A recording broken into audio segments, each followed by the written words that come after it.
खबर प्रदीप कुमारी के साथ। पहला,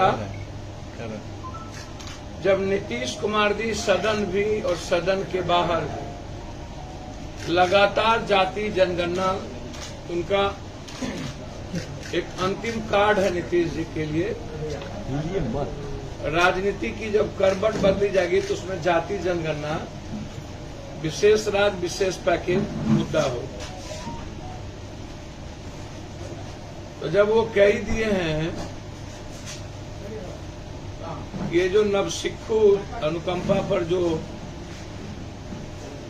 जिनको राजनीतिक नवसिक्खु और जिन्हें संघर्ष का पता नहीं, गया से 1 किलोमीटर साइकिल से नहीं चल पाए, रथ नहीं चल पाई, 10 मिनट धूप में खड़े होने की हिम्मत और क्षमता नहीं, जनता को इतना बड़ा झूठ। अमित शाह जी ने तो जुमला स्वीकार कर लिया, जुमला था।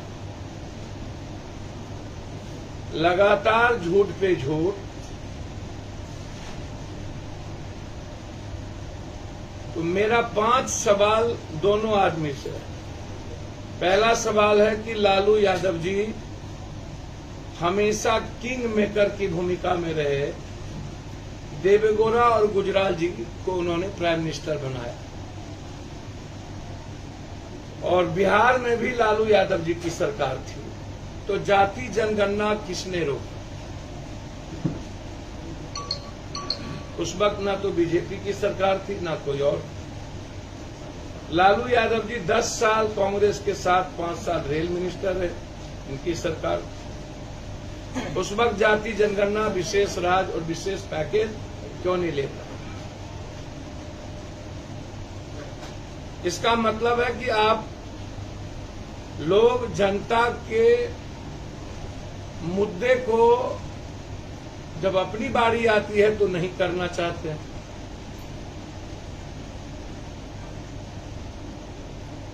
और फिर उसका राजनीतिकरण का लाभ लेना चाहते हैं।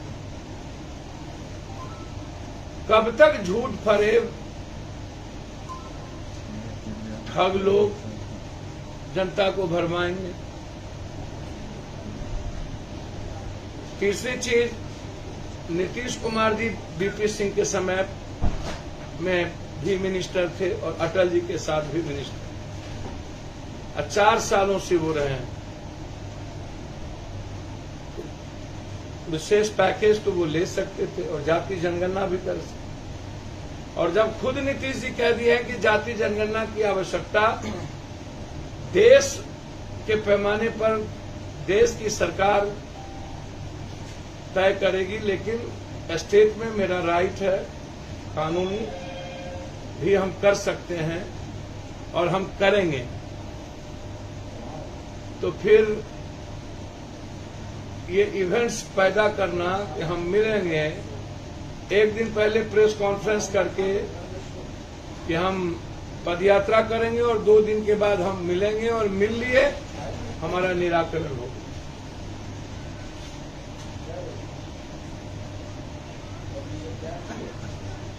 इतने दिनों के अंदर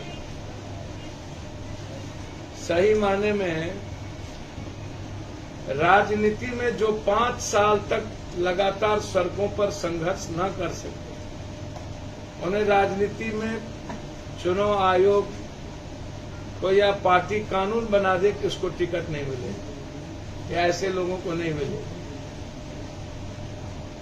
बिना संघर्ष के ऊपर से जाति, सामाजिक आधार और पिता के अनुकंपा पर चुनाव जीत जाना और हमेशा जनता के बीच जनता के विश्वास को दगा देना, तो इन लोगों ने जनता के साथ विश्वासघात किया।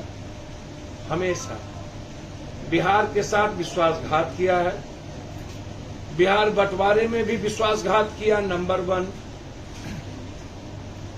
बिहार के विशेष राज्य पर विश्वासघात किया, नंबर 2। बिहार को विशेष पैकेज पर विश्वासघात किया, नंबर 3। बिहार के पलायन को लेकर के चाहे एजुकेशन का हो चाहे मजदूर का हो, उस पर विश्वासघात किया, नंबर 4। और जाति जनगणना पर इन लोगों ने विश्वास किया, नंबर 5।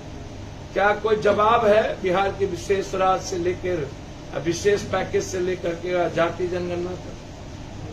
यदि है तो इस पांचों का जवाब दे दें। दूसरी बात, इस देश में बिहार में ही प्रश्न पत्र लीक क्यों होता है?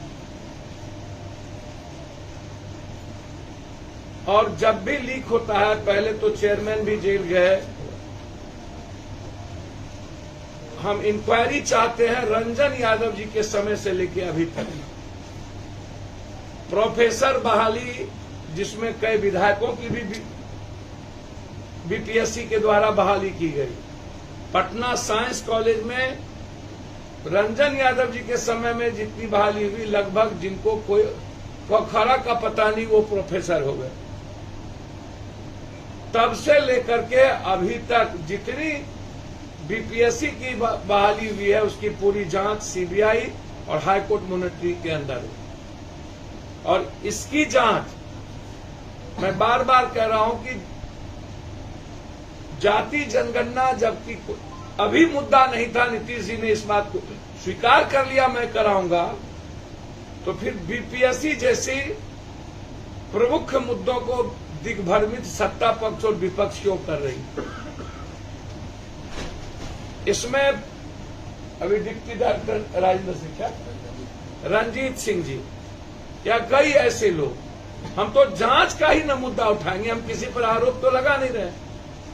आर.के. महाजन जी पहले भी संदिग्ध रहे, रेल से लेकर के टीचर वाले में और स्वास्थ्य से लेकर के अभी तक। तो अब जांच में क्या दिक्कत है? अब सस्पेंड किए जा रहे हैं। कंट्रोलर कौन बनाता है? तो यदि वो दागी था तो कंट्रोलर किसके कहने पर बना और किसने बनाया? और दागी था तो फिर वहां पर सेंटर किसने दिया? सेंटर प्रिंसिपल अपने तो नहीं ले लिए। तो जो इसके पीछे बड़ी बचली है, चाहे चेयरमैन हो चाहे एजुकेशन जिनका कोचिंग चलता हो, लगभग आईएएस आईपीएस जो एजुकेशन में ऐसे जगह है वो बाहर में कोचिंग भी चलाते हैं। ये कोचिंग माफिया, रंजीत जी का भी कोचिंग, तो कोचिंग माफिया और पदाधिकारी लोगों की मिली भगत से जो आज बिहार के युवाओं की जिंदगी हराम हो चुकी है, बोली लगती है, करोड़ों रुपया देंगे तब हम डीएसपी या कुछ बन पाएंगे। समाज के अत्यंत पिछड़े, दलित, कमजोर, अल्पसंख्यक और गरीब किसी भी जात के बच्चे जीनियस होने के बाद बगैर पैसे के नौकरी में नहीं जा सकते। क्या ये सबसे बड़ा मुद्दा नहीं है?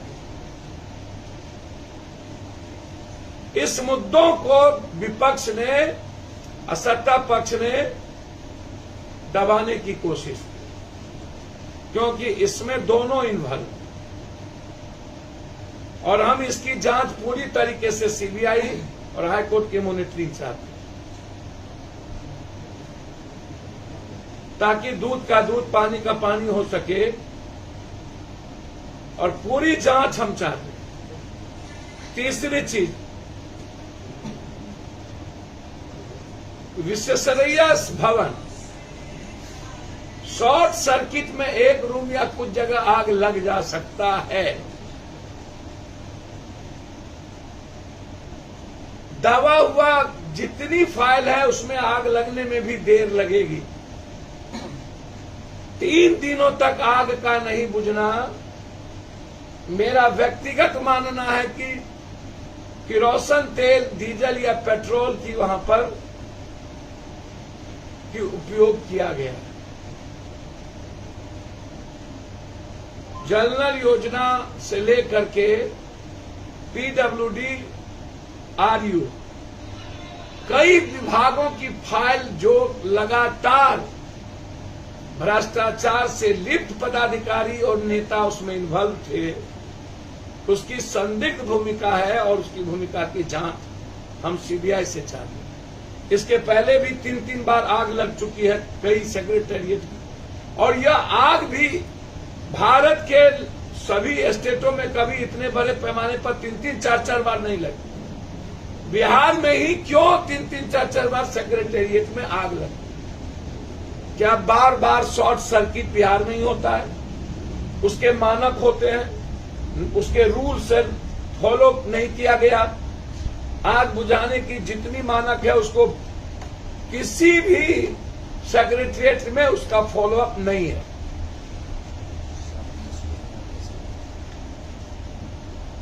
और 7 बजे सुबह में ही आग कैसे लगी? आग रात में तो लगी नहीं, दिन में लगी। तो दिन में क्या सेक्रेटेरिएट के अगल बगल कोई दमकल कोई चीज नहीं थी? जब हम एक सेक्रेटेरिएट को नहीं बचा सकते हैं तो फिर पप्पू यादव का सीधा है कि आप बिहार कैसे बचा सकते हैं। इसका मतलब है कि बिहार बचाने और बिहार बनाने की क्षमता बिहार के पॉलिटिकल पार्टी और पॉलिटिशियन के भीतर नहीं है। नैतिकता समाप्त है। बिहार की जनता इन 5 मुद्दे को भी जानना चाहती है। बीपीएससी से लेकर बीएसएससी की बहाली का क्या हुआ ये भी जानना चाहती है। एनबीसीसी रेलवे का क्या हुआ ये भी जानना चाहती है। ग्रुप डी में मेंस और भावा हटेंगे कि नहीं ये भी जानना चाहती है।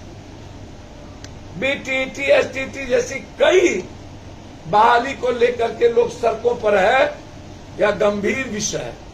और ये विपक्ष के लिए, सत्ता पक्ष के लिए यह राजनीति का हिस्सा हो सकता है। 9 लाख 10 लाख जुमलाबाजी मोदी जी के तरह, अमित शाह जी के तरह 1 करोड़ नौकरी देंगे, 2 करोड़ नौकरी देंगे। बिहार के नौजवानों के भीतर गुस्सा है, लाठी गोली खाई। उत्तर प्रदेश की सरकार के बाद भी आज तक जो दलाल बैठे हैं यहां पर टीचर के रूप में, उन दलालों से मेरा आग्रह है, बस पैसा कमाइए, भगवान मत बनिए। स्टूडेंट का पैसा लेकर के पढ़ाने वाला वो अच्छा टीचर हो जाए, मुझे कोई आपत्ति नहीं, मैं स्वागत करूंगा, वो टीचर रहे। भ्रष्टाचार के जनक हैं सब। इस हिंदुस्तान में एक मोहल्ला में भ्रष्टाचार आजादी के बाद नहीं मिट पाई, इसका मतलब है कि भारत में कोई मर्द नहीं। सिर्फ ना मर्द पैदा हुए कि आज तक भारत में परीक्षा से लेके किसी भी चीजों में भ्रष्टाचार को नहीं रोक पाए। न गांव में, न ब्लॉक में, न जिला में, न शहर में, न पंचायत में। तो फिर ये भारत महान कैसा है आप जानिए। बहुत बहुत धन्यवाद। कल देखा गया कि आज कोडरमा में पुल का उद्घाटन हो रहा है और आज कल सभी जगह बीजेपी द्वारा पोस्टर लगाया गया कि मुख्यमंत्री जी को आज वही पोस्टर चेंज। देश प्रदेश की तमाम छोटी बड़ी खबरों के लिए देखते रहिए सीमांचल एक्सप्रेस न्यूज नेटवर्क। बने रहिए हमारे साथ। हमारे चैनल को सब्सक्राइब करें, लाइक करें और शेयर करना ना भूलें।